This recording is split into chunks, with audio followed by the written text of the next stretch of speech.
ഈശോ മിശിഹായിൽ പ്രിയപ്പെട്ടവരെ, അബ്രാഹത്തോട് ദൈവം വാഗ്ദാനം ചെയ്തിരുന്നു, കടൽ തീരത്തെ മണൽത്തരികളെ പോലെയും ആകാശത്തിലെ നക്ഷത്രങ്ങളെ പോലെയും അനേകം മക്കളെ കൊടുത്ത് അനുഗ്രഹിക്കുമെന്ന്.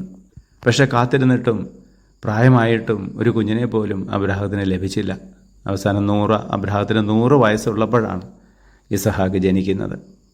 അവനിലൂടെ അനേകം തലമുറകൾ ഉണ്ടാകേണ്ടതാണ്. അങ്ങനെയുള്ള വാത്സല്യമുള്ള പ്രിയപ്പെട്ട മകനെ തന്നെ മലയിൽ കൊണ്ടുപോയി ബലിയർപ്പിക്കണമെന്ന് കർത്താവ് അബ്രാഹത്തോട് ആവശ്യപ്പെടുകയാണ്. ഒത്തിരി വേദനയോടെ ദൈവത്തെ അനുസരിക്കാൻ അദ്ദേഹം തയ്യാറായി. തൻ്റെ മകനെ ബലിയർപ്പിക്കുവാൻ അദ്ദേഹം മലയിലേക്ക് പോയി.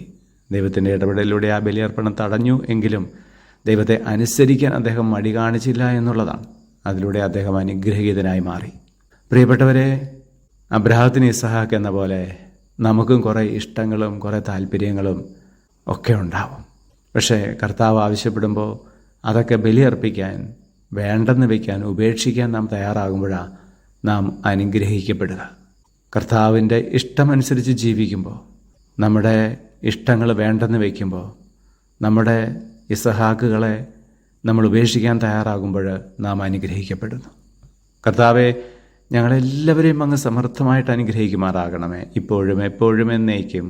ആമേൻ.